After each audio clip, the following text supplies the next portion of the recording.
Selling a business is perhaps the biggest way for you to create real wealth. When you go and create a business and it starts becoming profitable, even at the seven-figure level, that doesn't necessarily mean you are a millionaire. Yes, you have a net worth of $1 million, but it's pretty illiquid, and you're reinvesting a lot of that back into growth. So when it comes to actually selling your business, this is often the way entrepreneurs truly build their wealth. But if you don't understand this one thing when it comes to the actual contract of exiting your business, it could cost you millions. And that is what this video is here to help make sure that you do not do. Let's get into it. Okay, so a little bit of context here. When it comes to selling your business, you're going to have a contract. Typically, it's going to be what is known as an APA, an asset purchase agreement. Not always, but usually it's going to be an APA. And within that contract, there's going to often be many clauses. This is especially true if you're selling your business for more than $1 million. Now, businesses on the lower end, say sub $300,000, often it's a all cash deal and there's not really that many clauses involved. But as you go up that value chain to sell your business for a whole lot more, where the wealth is quite substantial that you're about to get, if you use a broker like us to help you sell your business, that is when these deals start getting a bit more complex, especially depending on what kind of buyer you have. So with that said, if you have let's say a $3 million business, it's not terribly uncommon that the buyer might give you $2 million up front and $1 million earnout paid out over a 2 to 3 year period, sometimes shorter, sometimes longer. And that earnout, where you actually get that extra $1 million, might be beholden to certain things in that contract. In fact, this is very, very common, hence why it's called a earn out, in that your business needs to earn at a certain performance for you to get paid out. So in this video, I'm going to cover some of the pretty common clauses that can be traps for sellers. Now, before I get into the actual clauses, it's worth noting that most of these clauses are pretty normal. So you will probably be dealing with this if you are looking at a seven-figure exit. Now, with that said, sometimes these can be pretty beneficial for you and sometimes pretty negative for you. And it's all just kind of depends on the wording of the contract, but also how high quality is your business truly, combined with the buyer's track record. So let's dive into these clauses that could cost you $1 million or more when it comes to exiting a seven-figure business. All right, the first one is earnout loophole.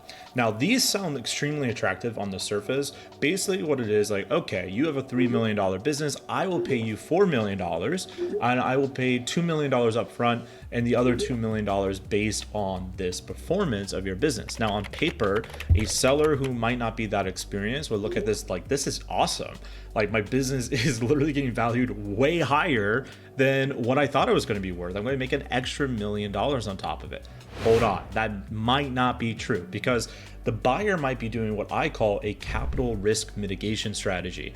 And what this means is they're using a deceitful carrot, basically, to tell you, yes, I will buy your business for an extra $1 million than what you're asking for, as long as it hits these certain performance goals. Now, when you are underneath the seduction of extra money, you may just like put your logical cap off and throw it in the trash. And the buyer is hoping you do, because the buyer knows that based on the previous historical trends of this business and what that they are able to do, that they probably won't even pay you one extra million, much less 2 million, based on the performance of the business. Now, this is a real situation that has happened on our marketplace, where we had a seller who got earnout loophole clause, and they were over the moon, and we had to burst their bubble, because remember, as at EF, though we do want the buyer to win, our fiduciary responsibility is to the seller. Our goal is to make sure the seller gets as much money upfront as possible with all these deals and the highest exit price possible, right? So we had to tell the seller, like, look, you can accept this deal, but it's very unlikely you're going to get any of the rest of this earnout because of the way that it is written and the performance that is tied to it. Your business is just not set up to grow that fast and grow at that scale to meet the earnout payment schedule that the buyer has set here. And if they hadn't met it, then that buyer just would have walked away without paying a significant sum of capital to that seller. And honestly, that's probably what the buyer also knew. Now, again, this is not inherently a nefarious clause. It is very, very common, but some buyers who are savvy and maybe a little unethical, they will push you into doing this because they know your own greed might outweigh your logic. So don't fall for the earnout loophole. And if you're not being represented by someone like us, when you go to sell a business, pay a special attention to the greed alert. Like, it might be blinded by something that the buyer is promising, but the buyer has no real intention of, fulfilling that promise. All right, clause number 2, the expanded non-compete. Now, what I mean by non-compete is when you go and sell your business, like let's say you had an e-commerce store selling blenders, you sell that business through us, the buyer has you sign a non-compete.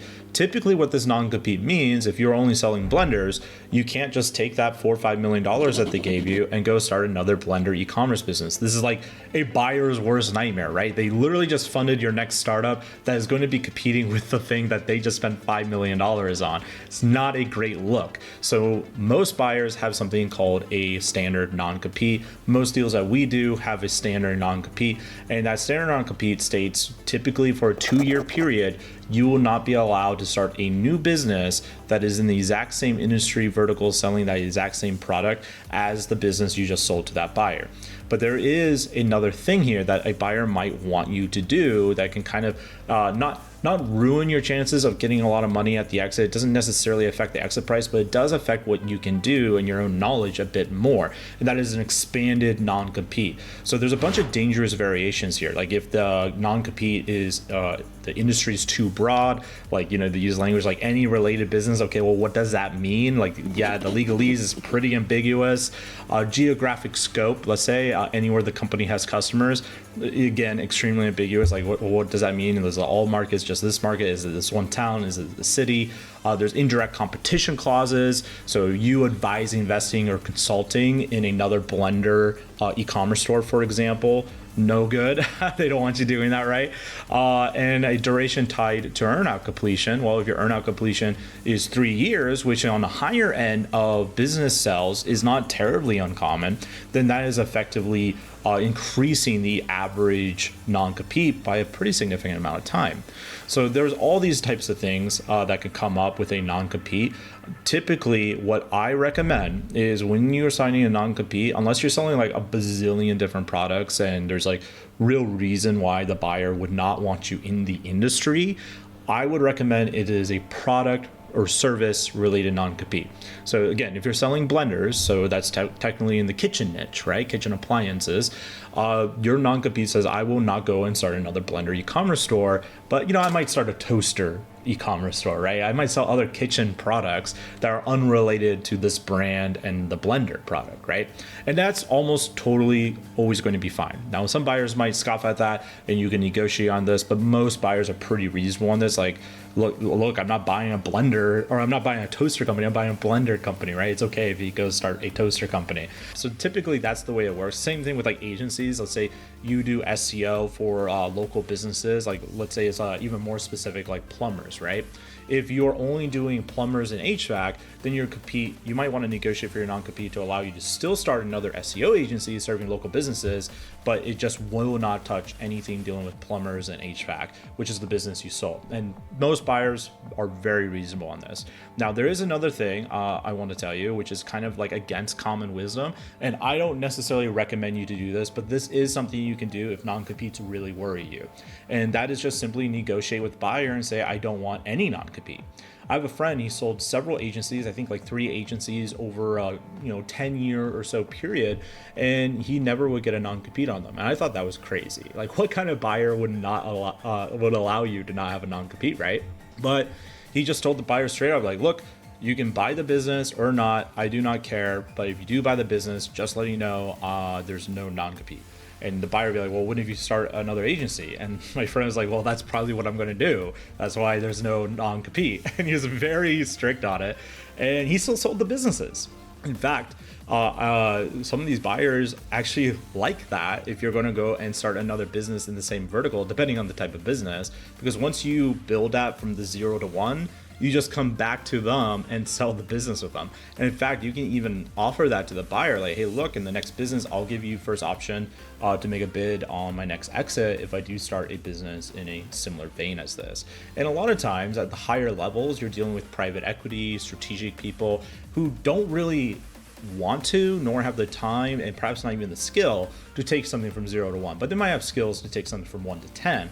So they might be totally thrilled, like, oh, cool, they're going to build something I'm just going to buy from them in 2 to 3 years once they get through all the headache of proving it out, right? So there's a bunch of different ways you can negotiate on this. Again, I don't recommend you to try to get rid of the non-compete unless it's an absolute sticking point for you. This is a thing that makes buyers feel comfortable, but at the same time, make sure that non-compete is not so aggressive that it really limits your future on what you can do with all the knowledge that you have developed with the business you have built. All right, clause number 3, the aggressive clawback. Now, this is pretty rare, to be honest. It doesn't come up very often, at least with digitally native businesses, not too often. I think I've seen it maybe 1 or 2 times over my 8 years of working in this space. But what an aggressive clawback basically is I pay you $1 million, something bad happens to the business, you have to give me $500,000 back. And the reason why this doesn't usually happen is because of how messy that is. Like, you probably thought, like, oh man, that's a nightmare. Like, you wouldn't have already spent the 500 grand, right? So there's all these messy details of logistics. So one of the reasons why the aggressive clawback doesn't usually happen, but it can happen. Now, in more traditional M&A that's not digitally native businesses, this is where these aggressive clawbacks might exist in the form of like reps and warranties, things like that can be added to the business. Now, those happen too in, like, say, e-commerce stores as well. Is just less common, right? So some of the clawback stuff I have seen that would be triggered, that is like somewhat common, somewhat boilerplate with this clause, is things like material customer loss. And if they say that to you, like, hey, I want to do a clawback based on customer loss, as in, i.e., like, let's say I run a marketing agency, I have 50 clients and 30 of them like churn suddenly within a certain time period of me taking over the business, I'm taking money from you, right? The money that I paid you now belongs back to me because it did not meet the performance you and I agreed upon. This can be pretty vague. So if you have this in your clause, you want to define what this is. What is the threshold? What does that mean, material customer loss? Are we talking about 10%, 20%, 40% of the net profit? Like, what are we really discussing here, right? Another thing is key employee departure. You all often hear about the golden handcuffs. This is very true if someone is buying your company and you are what I call a professionally managed company. So a professionally managed company is where you have a team of managers that are running basically the entire business for you. Like the day-to-day, they're often planning the strategy, they're planning the growth, all that kind of stuff. They're doing all this stuff for you. So you are really out of the business of the grind. You're no longer really in the trenches. This is known as a professionally managed business. And this is also usually where you would get an EBITDA valuation instead of an SDE valuation, which is owner operated business valuation. So in this example with golden handcuffs, if a buyer buys your professionally managed company and say you have 3-4 executives on the team and all 4 of those guys leave, or the CEO leaves in a certain time frame, hey, I'm taking money back from you. Like, I did not get the management team that I thought I was buying, which is probably part of the attractiveness of your deal. And that, like, they'll just take the money back from you, basically. This is why when it comes to selling your business, if you have management, part of the plan to make sure they keep those golden handcuffs on is you should take a little bit of your exit amount, of your exit liquidity, to only be paid out to the C-suite over a period of time, say a year, 2 years, or something like that. Or maybe even like once a quarter, they get a chunk of that payment for a certain amount of time. So that way there's not like the C-suite isn't scared to leave because there's a new owner that's like overruling them, right? They're willing to stick it out, and hopefully by the end of that golden handcuff period that they get the bonuses and they just want to stay on because now they understand how the new owner works. And that's not terribly uncommon either. Like, a lot of times a new buyer comes in, like, seller will be afraid, oh, I'm afraid this buyer is going to take over my business and destroy it and ruin these relationships with my team that I built. A lot of times it's the opposite. Like, the new owner comes in with completely fresh perspective, renewed ambition. They're a little naive on what's going on with the business, but they have a lot of optimism because obviously they spent a lot of money on you, right, to buy the entity. So a lot of times that actually fires up the C-suite team to go even harder than they were working just for you.